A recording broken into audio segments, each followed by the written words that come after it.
తప్పు చేసినోనికి అప్పు చేసినోనికి ముఖం చెల్లది అంటారు కదా. అప్పు చేసినోనికి చెల్లుతుందో చెల్లదో తెలియదు కానీ తప్పు చేసినోనికి మాత్రం మహా తేజాగా చెల్లుతున్నది ముఖము. తప్పు చేసిన వాళ్ళకు శిక్షలేసుడు కాదు, తల మీద తలంబ్రాలు పోసి ఆశీర్వదించినట్టు చేసింది మహారాష్ట్ర సర్కారు. ఈ నడుమ అసెంబ్లీలోనే రమ్మీ ప్యాకెట్ ఆడుకుంటా అడ్డంగా దొరికిందని చెప్పుకున్నాం, యాదికున్నదా? అదేనుల్లా మహారాష్ట్ర వ్యవసాయ మంత్రి మాణిక్రావు కోకాటే. అతగాడి ఆటకు మెచ్చి అక్కడి సర్కారు నువ్వు వ్యవసాయ మంత్రి కంటే క్రీడలు యువజన శాఖకు మంచిగా పనిచేస్తావని ఆ శాఖ ఇచ్చిండ్రట.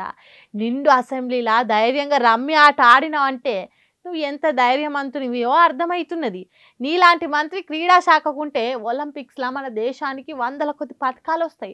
అందుకే నువ్వు క్రీడల శాఖ చూసుకో అన్నట్టు చెప్పిండ్రట.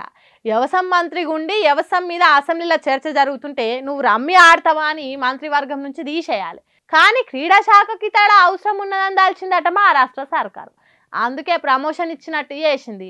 ఎట్లాగో క్రీడల మంత్రివే కాబట్టి అసెంబ్లీలో రమ్మి ఆడినా రబ్బి ఆడినా పెద్ద ప్రాబ్లం ఏముండదు అన్నట్టు లైన్ క్లియర్ చేసిండ్రట. ఇంత మంచి నిర్ణయమో కదా.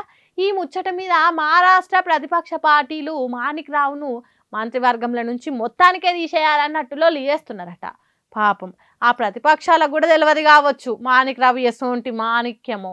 ఆ సొంటోళ్ళు ఉంటే ఆన్లైన్ గేమ్స్ రమ్మీ బెట్టింగ్ యాప్లు మంచి గిరాకీ పెరిగి రాష్ట్రానికి మంచి ఆదాయం తీసుకొస్తాడు. అది కూడా తెలుస్తలేదు ప్రతిపక్షాలకు.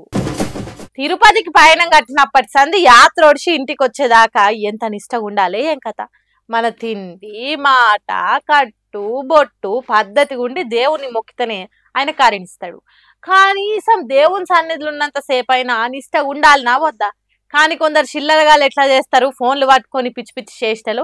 ఇంక ఇన్స్టాగ్రామ్ వచ్చినప్పటి నుంచి అయితే ఆ అన్న రీల్సే అన్న రీల్సే.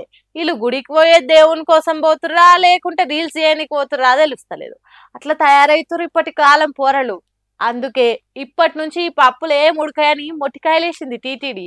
ఇప్పటి నుంచి ఎవ్వరైనా సరే తిరుపతి దేవుని సన్నిధిలో రీల్స్ చేస్తే వాళ్ళ మీద చట్ట ప్రకారం యాక్షన్ తీసుకుంటారట. అట్లా పనికి మాలిన రీల్స్ చేస్తే అది దేవుని కూడా లెక్క అనిపిస్తుందా?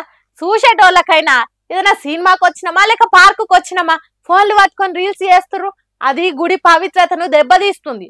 అందుకే ఈ ఆలోచన తీసుకున్నామని చెప్తుర్రు తిరుపతి దేవస్థానములు. ఇక తిరుమల రూల్స్ గురించి తెలిసిందేనా ఎంత స్ట్రిక్ట్ ఉంటాయో. ఇక ఇప్పుడు ఈ రూల్ తెచ్చి ఇంకా మంచి పని చేసిరని మెచ్చుకుంటారు భక్తులంతా. తిరుపతి అనే కాదబ్బా, ఏ గుడికి పోయినా ఆ మాయదారి ఫోన్లను చేసి పక్కకు వాడేయండ్రి. ఎట్లనో 24 గంటలు అట్లనే మూతి పెడతారు. కనీసం గుడికి పోయినప్పుడైనా నిమ్మలంగా జర భక్తితోని చూపిస్తే దేవుడైనా మెచ్చుతాడు. యాద పెట్టుకోర్రి.